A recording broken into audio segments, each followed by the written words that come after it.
Good afternoon. This is Corey Robertson. I'm a professional coach and I am the founder of the Corey Robertson Coaching Academy for Leaders. The Coaching Academy is a coach training program to help managers learn to use coaching as a leadership style. So if you're interested, you can check that out on my website, CoreyRobertson.com. But for now, what I wanted to talk to you about is the notion of employee engagement. I talked about this in my blog that was published this morning, so you can find that at my website as well. But basically, the concept that I wanted to flesh out today was the layers of employee engagement. So we've seen through all kinds of employee engagement surveys, including massive global ones conducted by organizations like Gallup, that there is a serious problem with employee engagement in the Canadian workforce, in the American workforce, in Europe, the Middle East. It's really all over the world. And employee engagement is critical for profitability, productivity, and for being able to foster client loyalty.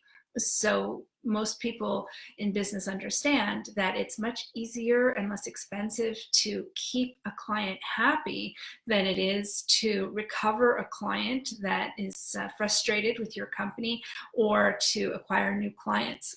So the number one way to achieve that is through fostering a culture at your company where employees are engaged. So what Gallup showed us in one of their more recent surveys is that 84% of the Canadian workforce is either disengaged or actively disengaged. So engaged means that the employees are contributing their discretionary effort into their work.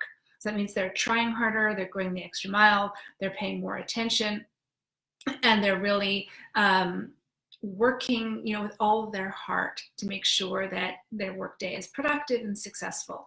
So that's engaged. So the disengaged is the employee who's showing up, who's coming to work every day, but they're really just doing the absolute minimum that they need to do to keep from getting any negative attention or keep from getting let go or laid off from the company. So that's disengaged. So they're not really a problem, but they're not really your star employees either. They're just there. Then there is the actively disengaged, and these folks are the problem. So the actively disengaged people are the people who are coming to work, but they're resenting every minute that they're there. They gossip, they spread bad news, they exaggerate negativity.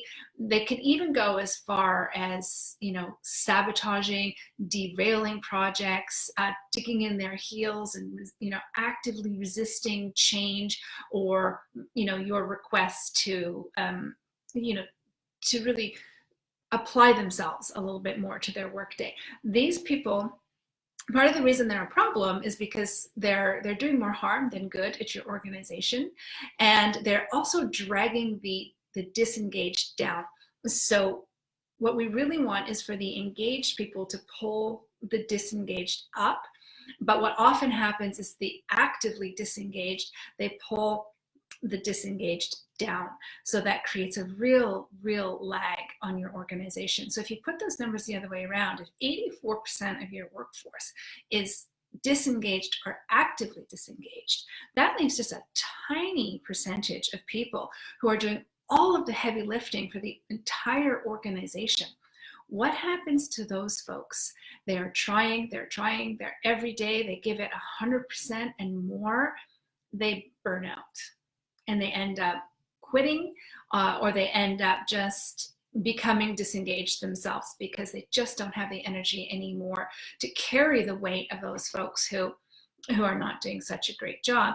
And your culture strategy, your ability to lead your workforce has everything to do with how engaged your workplace is. So you don't have to, here's the good news, you don't have to throw all kinds of expensive benefits. You don't have to run, contests where people win, exotic, wonderful, beautiful prizes. So raises you don't need to do, fancy offices and decor you don't have to do. So you don't have to invest a fortune and money to make people more engaged. Actually, it tends to backfire because people come to expect it, and as soon as they live up to their raise, or as soon as the bonus or the incentive is worn out, they go back down again, and it takes another great big huge influx of cash to bring them up and keep them up.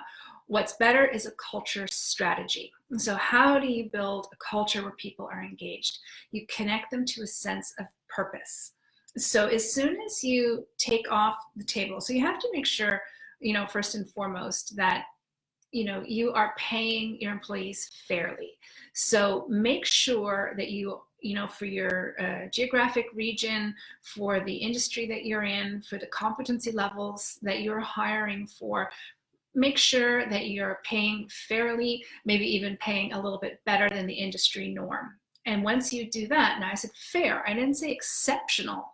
Once you do that, the issue of money comes off the table, because your employees, they're smart. They know how to find out what's being paid in other companies like yours. So make sure that the pay is fair, benefits are fair, bonuses are fair and consistent across the board. Like I said, that's money comes off the table.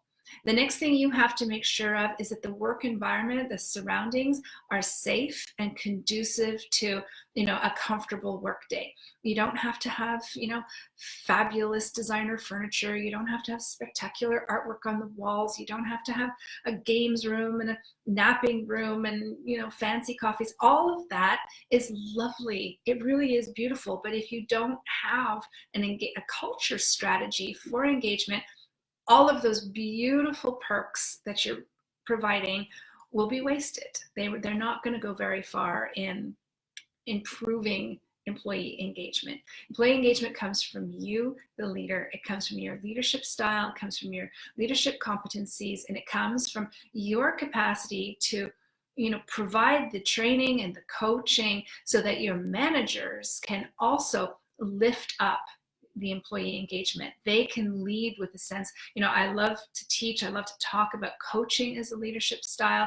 If you know me at all, you know by now that I believe that coaching as a leadership style is the most effective, the most powerful, the most consistent leadership style available. When you're practicing leadership theory, change management theory, conflict management theory, all of those, emotional intelligence, professional, productive feedback, constructive feedback, that all the root of that, when you're actually doing that well, you're using the coach approach, which is what I teach and what I talk about all the time.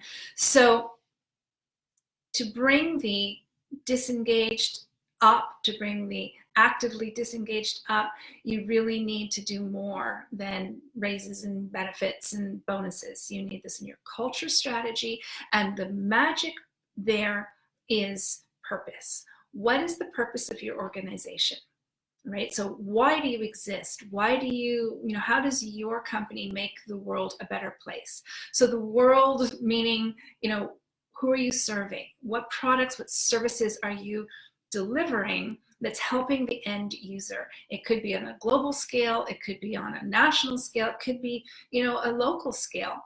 How do you serve? What's going to be better in the world when your purpose is fulfilled? Okay, and that is something that employees can attach to. And it's not enough to work for a nonprofit organization. I've coached in nonprofit organizations where employees have disengaged or become actively disengaged because the work day, the work environment is not conducive to living with inspiration. So what's the purpose? Why do you exist? How do you make the world a better place with your products and your services? The vision, what does the world look like when we're successful? What's better because of what we do in our workday? And finally is the mission. How do we go about getting our workday done? How do we go about interacting with each other and, serving the world? How do we go about bringing products and services to the people who need us? So that is your purpose, that's your vision, and that's your mission. When you can connect to these things with through the culture, through your leadership style, through your communication style, and consistently follow through on this, you elevate your workforce. And this is the step number one for building engagement, getting the workforce that loves coming to work every day, the workforce that loves reporting to your managers, and for your managers to be, productive and inspired and engaged and enthusiastic to help develop their direct reports. So I hope it was helpful for today. You can read more about that in my blog, and I'll be back later this week with my coaching insight of the week. Thank you for tuning in. Have a great day. Bye.